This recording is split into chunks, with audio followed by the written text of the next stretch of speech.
Protest చేస్తా ఉన్నారు ఇక్కడ మద్దతు తెలపడానికి వచ్చిండ్రా మీరు?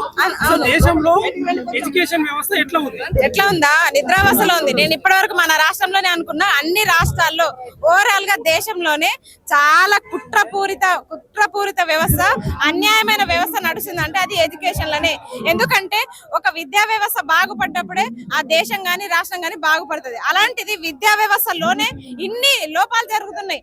అసలు నీట్ ఎగ్జాము, నెట్ ఎగ్జాము, ఏదైనా ఎన్టీఏ నిర్వహించే ఏ ఎగ్జామ్ అయినా మొత్తం అవకతవకలే. ఎన్టీఏ నిర్వహించే ఎగ్జామ్ లో నెట్ ఎగ్జామ్ కూడా 2 సార్లు నేను రాసిన తర్వాత కూడా 2 సార్లు లీకేజ్ అయ్యి 2 సార్లు ఇచ్చేసారు. ఎక్కడ ఉన్న ప్రొఫెసర్స్ వాళ్ళ యూనివర్సిటీ పిల్లలకి పేపర్లు లీక్ చేసి వాళ్ళకి ఎన్టీఏ నెట్ లో వాళ్ళకి మంచి స్కోర్ వచ్చేటట్టు చేస్తున్నారు, జేఆర్ఎఫ్ లో వచ్చేటట్టు చేస్తున్నారు. బయట ఎవరైతే అఫిడవిట్ కాలేజ్ లో, పీజీ కాలేజ్ లో చదివే పిల్లలు దీని వల్ల లాస్ అవుతున్నారు. వాళ్ళకేమో ఫెలోషిప్ వచ్చి డాక్టరేట్లు పొంది వాళ్ళ ప్రొఫెసర్లుగా రికమెండేషన్ల మీద సెట్ అయిపోతున్నారు.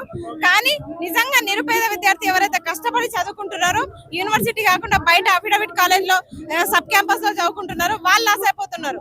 ఇవి చెప్పే ప్రయత్నం చేద్దామన్నా అసలు దేశంలోనే ఇంత నిర్వీర్యం జరుగుతుంటే విద్యా వ్యవస్థ ఇంకెట్లా బాగుపడుతుంది? అసలు నిజంగా ఈ కాక్రోచ్లు అనేటోళ్ళు దేశవ్యాప్తంగా కూడా బయటికి రావాలి, అందరు కూడా ప్రశ్నించాలి విద్యా వ్యవస్థ పైన అని చెప్పేసి కోరుకుంటున్నారు. చెప్పలేము, జైన్ ఏం కాలేదు కానీ చెప్పలేము ఫ్యూచర్ లో. ఎందుకంటే ఇది మేము ఎడ్యుకేషన్ పర్పస్ లోనే కొట్లాడుతున్నాం, నిరుద్యోగులుగా కొట్లాడుతున్నాం. కాబట్టి ఈ నిరుద్యోగ వ్యవస్థ ఎటు దారి తీసేది తెలియదు. పరిణామాలు ఉన్నాయి, కనిపిస్తున్నాయి. ఎందుకంటే ఈ రోజు ధర్నా చౌక్ దద్దరిల్లుతుంది. చాలా మంది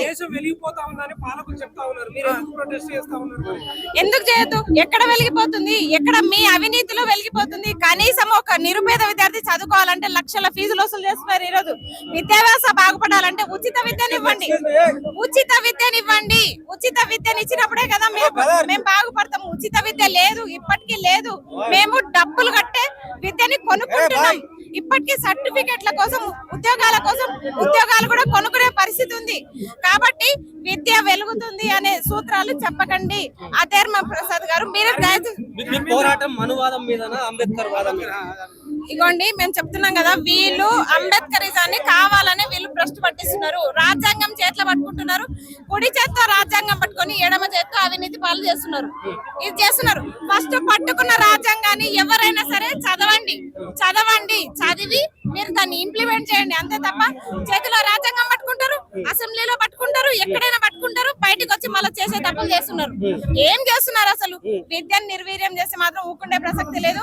ఈ జంజి బ్యాచ్ నిద్రపోతలేరు. జంజి బ్యాచ్ అందరు నిద్ర లేచి జై శ్రీరామ్ అంటే దేశభక్త, జై భీమ్ అంటే దేశభక్త.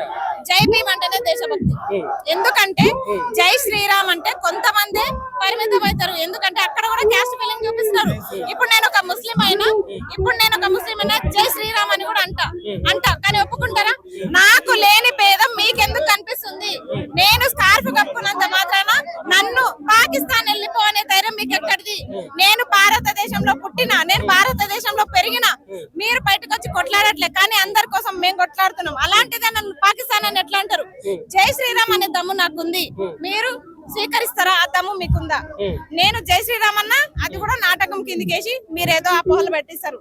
అంబేద్కర్ ని అందరూ మానవ దృక్పథంలో దేవుడుగానే కొలుస్తారు. నేను కూడా కొలుస్తా.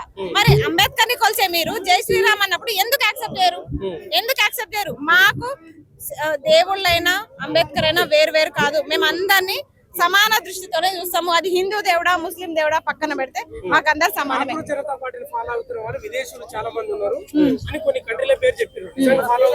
ఫాలో అవుతున్నారు. మిలియన్స్ ఫాలోవర్స్ ఉన్నారు. ఈ రోజు సోషల్ మీడియాని ఇంత అతలాకుతలం చేసింది.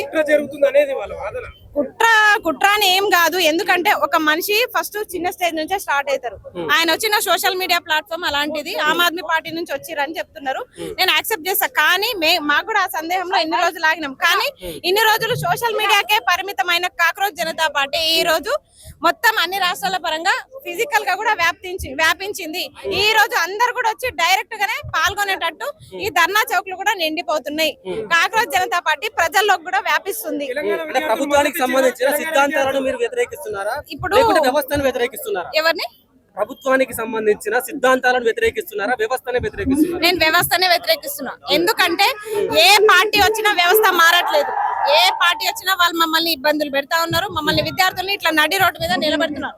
మేము ఈ రోజు ధర్నా చౌక్ లో ఇంత మంది నిలబడ్డాం కదా, ఈ నిలబడ్డ విద్యార్థులందరూ కూడా రేపు మీకు భవిష్యత్తుని నిర్ణయించబోతున్నారు. గుర్తుపెట్టుకోండి, ఎవరైతే రాజకీయ నాయకులు ఉన్నారో తెలంగాణలో మీరు చక్కగా లేకనే మొత్తం ఎక్కడి నుంచో వచ్చి పార్టీలు ఇక్కడ స్థాపించబోతున్నారు. అంటే మీరు చక్కగా లేకనే ఫస్ట్ మీరు నిజంగా కరెక్ట్ ఉంటే తెలంగాణకి వేరే పార్టీలు రావాల్సిన అవసరం లేకుండే.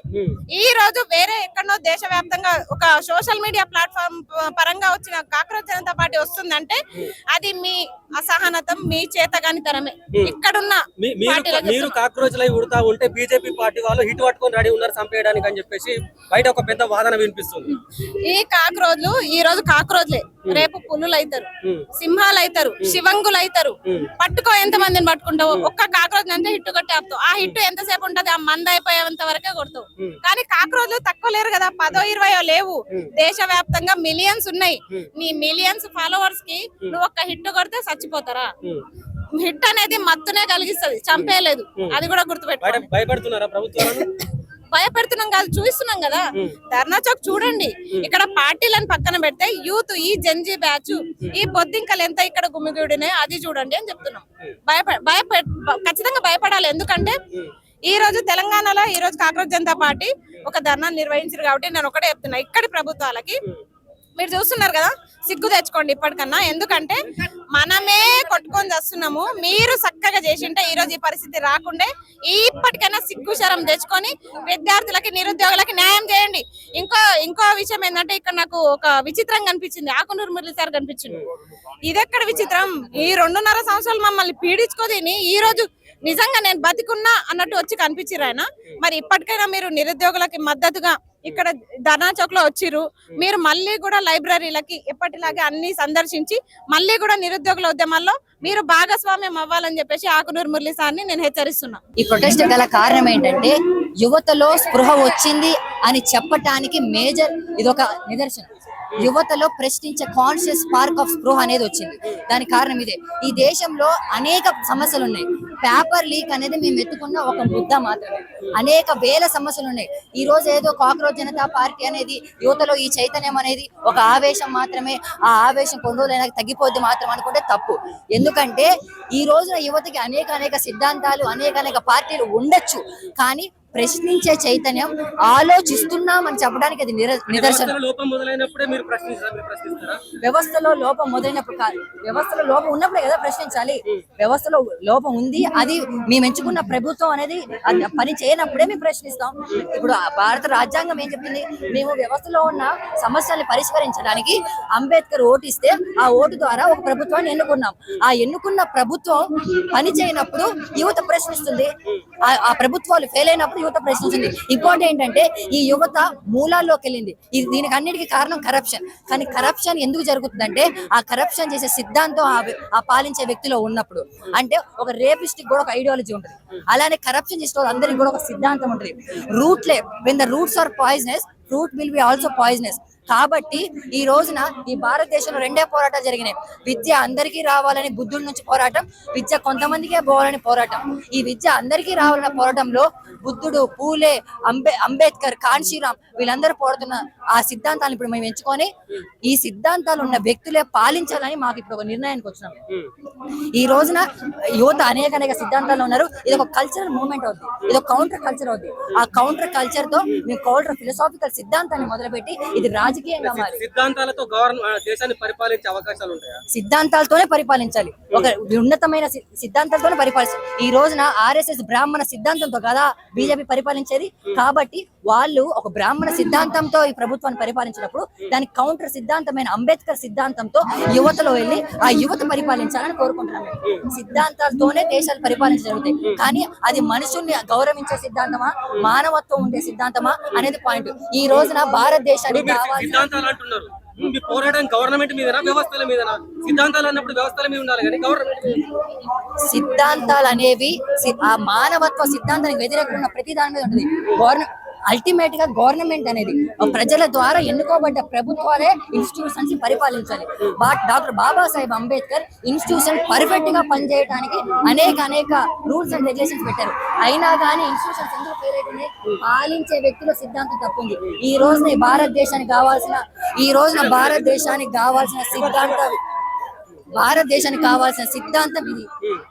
అంబేద్కర్ చివరిగా చనిపోతున్నప్పుడు రాసిన సిద్ధాంతం బుద్ధ అండ్ హిస్ ధర్మ.